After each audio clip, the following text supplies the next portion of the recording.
Hi everyone, welcome back. Thanks for joining us today. We've got a brand new story to share with you, so let's begin. My name is Steven, and if there's one thing I've learned after 19 years of marriage, it's that not everything is it seems people admire.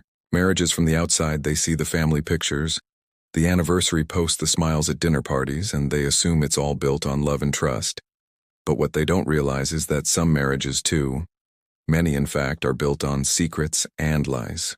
And the worst part, you don't even see it coming until it's too late. I never questioned my marriage, never doubted my wife Betty, not even once. I worked hard, provided for my family, and believed in the vows we made to each other. But I was blind. If you're not careful, you might end up in a relationship just like mine, and I pray that when you finally uncover the truth, it doesn't break you the way it broke me. I married my wife Betty when I was 25 and she was 22. We were young, excited, and ready to start our life together. From the very beginning, we both agreed that we wanted kids early, and within the first 2 years of our marriage, we had 2 boys. It wasn't easy, but I was determined to provide for my family. I worked long hours, sometimes pulling double shifts, just to make sure they had everything they needed. In my mind, we were a team. She handled things at home, while I worked hard to build a good life. For us, people admired our family, friends, neighbors, and even strangers. I believed them. I had no reason not to. Looking back, now I see how blind I was as the years went by. Our boys grew up and went off to college. They hardly came home even during the holidays. It was just me and Betty. Now I didn't mind. This was our time to finally relax and enjoy each other's company. I had also made a big career shift. Instead of constantly working overtime or doing physically demanding jobs, I had transitioned into running my own business. I still worked hard, but I had people handling the day-to-day operations, which meant I was home a lot more than before. One Thursday morning, I woke up with a pounding headache. I was supposed to meet with some distributors that day, an important deal I had been working on for weeks, but the second I tried to sit up, my head felt like it was splitting open. There was no way I could get through a long meeting like this. I picked up my phone, sent a quick message to reschedule, and lay back down, pressing my palms against my temples. Betty. My wife took one look at me and asked what was wrong. I told her about the headache, and without hesitation she walked over to our medicine cabinet, grabbed a small bottle, and poured me a dose. "Here, take this," she said, handing me a glass of water. "You probably just need some rest." I swallowed the medication and sighed. Maybe she was right. I had been overworking myself lately, barely giving my body the rest it needed. As I sat up, Betty started gathering her things. "I'm heading out for my spa day with the girls," she said. "You sure you'll be okay?" I gave her a tired smile.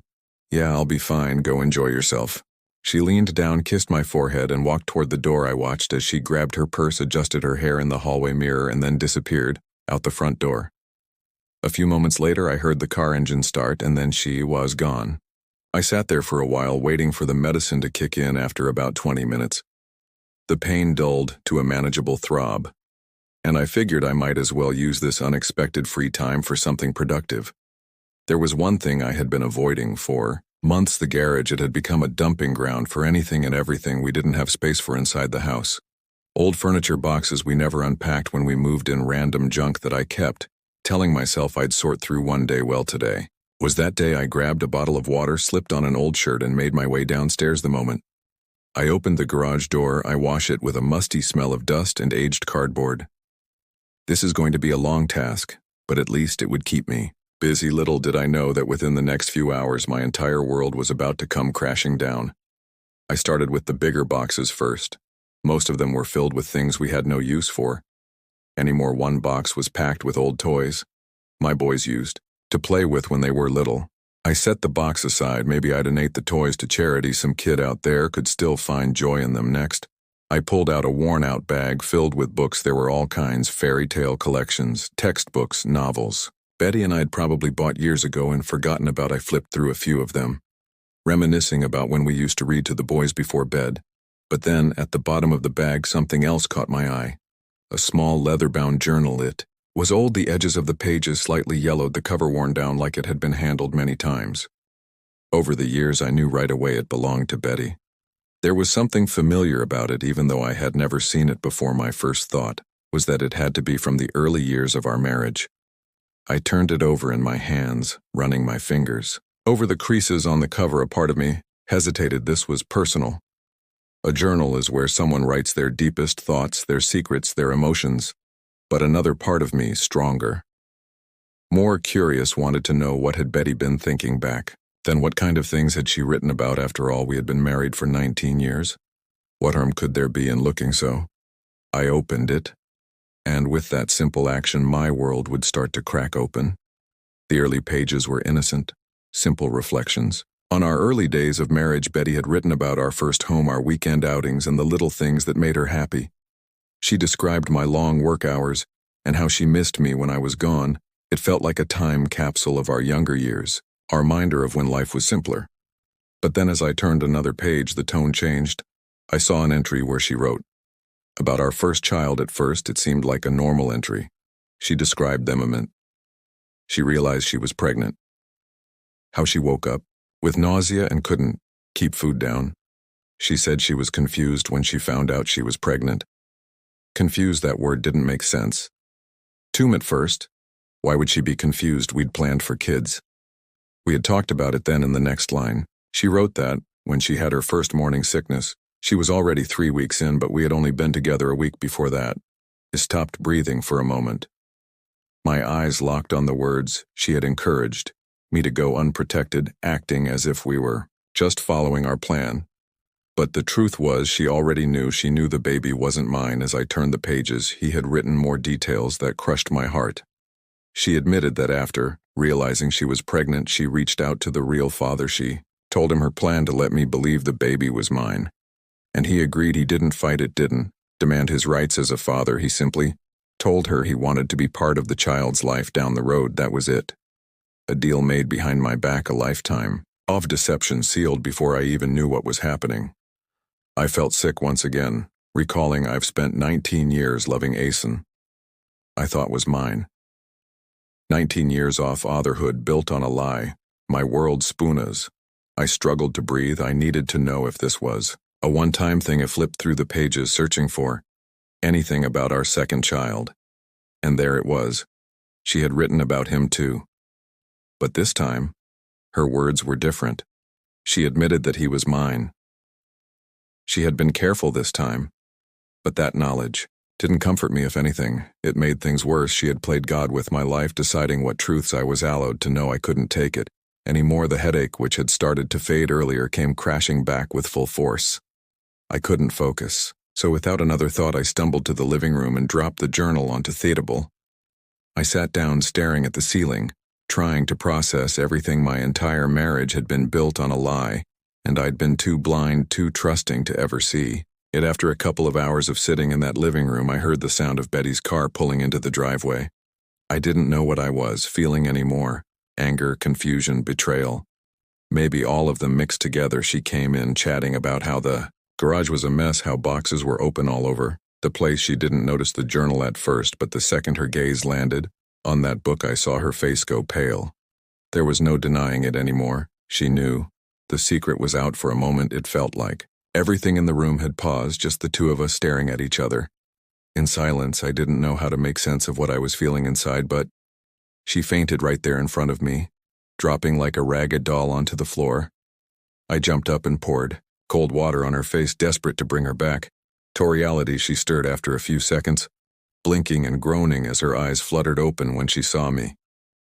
The first thing she did was start apologizing, repeating over and over how much she regretted, and how it was a mistake she wished she could take back. I didn't know what to say. She just kept going, explaining, trying to piece together her reasons for everything. She began confessing, saying the real father of our first child was her ex. She had been with him a month before we even got married.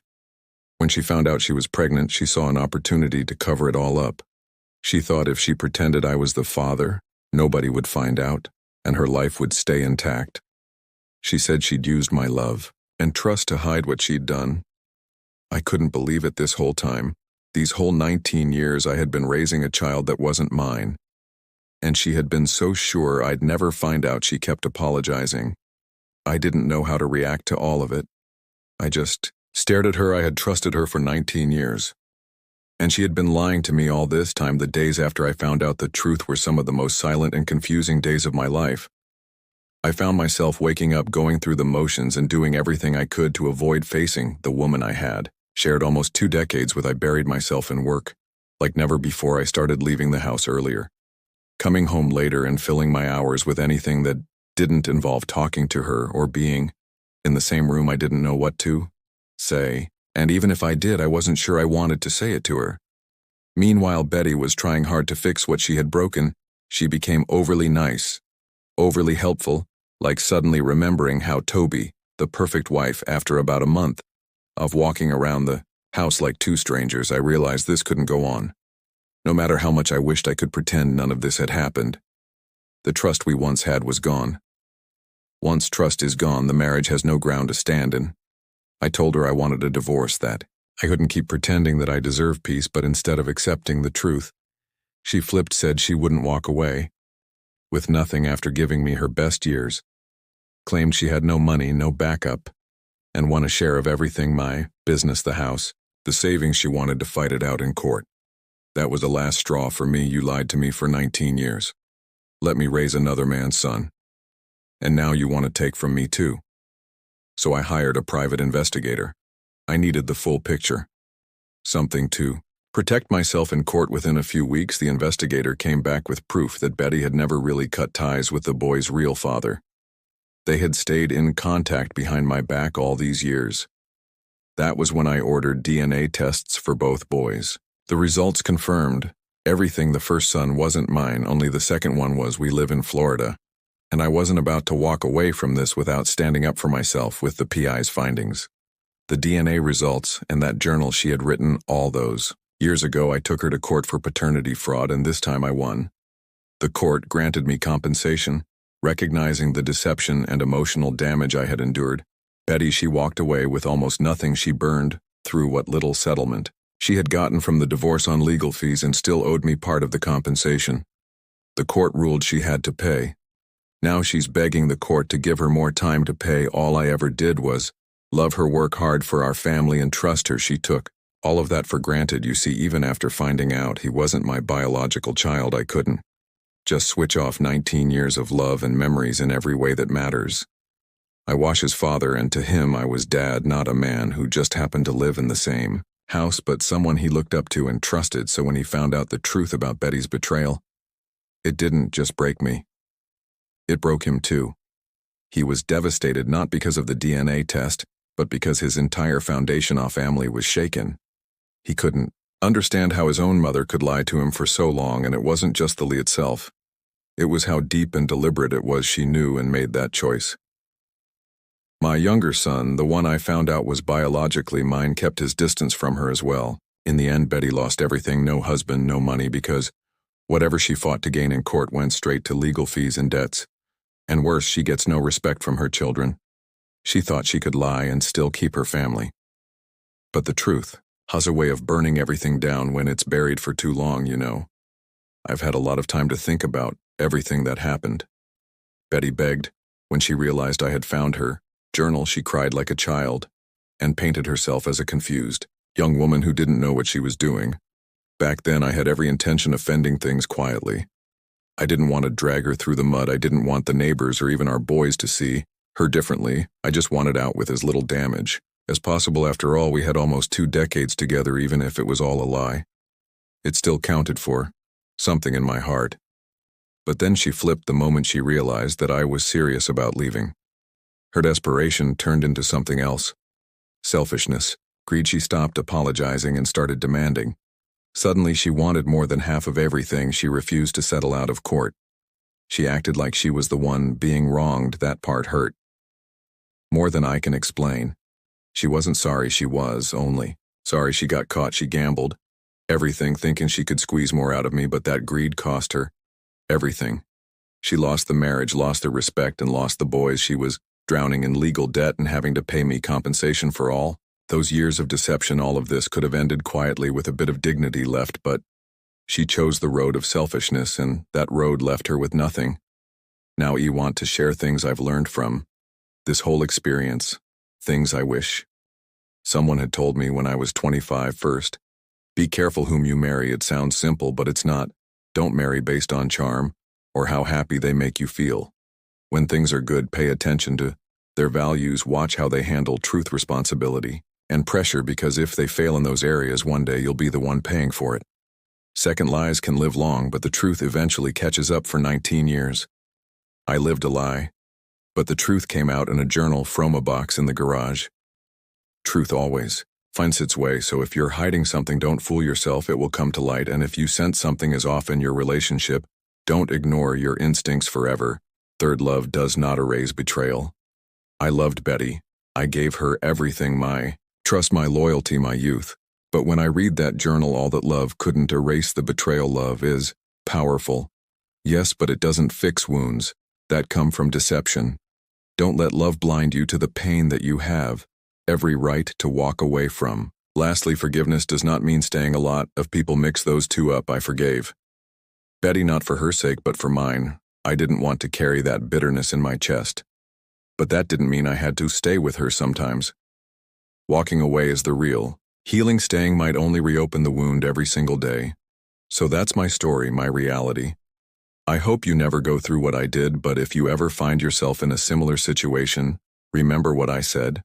Be careful, be honest, and above all, value your peace more than your pride. Now, what would you have done if you were in my situation? Seriously, I want to know, would you have stayed and tried to fix it? Or walked away like I did? I want to thank you for sticking with me through this story. I felt someone out there needed to hear it. If you've gone through something like this, or you're just trying to be careful in your own relationship, maybe this helped you somehow. Maybe it gave you a warning, or maybe it made you feel less alone. If this story hit home, please go ahead and like this video, and don't keep it to yourself. Share it with someone who might need to hear it. You never know who's dealing with something similar behind closed doors. Thanks again for watching, and I'll see you next time.